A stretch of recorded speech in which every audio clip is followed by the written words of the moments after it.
matuto tayo sa pagkakamali ng mga karakter sa ating ebanghelyo.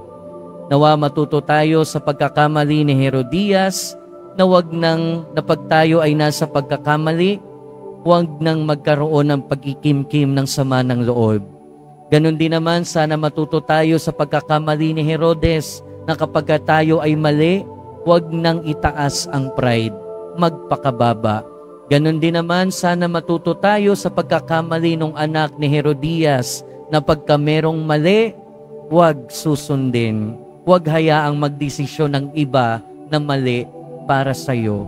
Bagkus, nawa matuto tayo sa buhay at kamatayan ni Juan Bautista na kahit sa gitna ng pagkakamali, kasalanan, kasinungalingan, magawa natin, matanggap natin yung grasya ng Diyos na panindigan kung ano ang totoo at kung ano ang tama.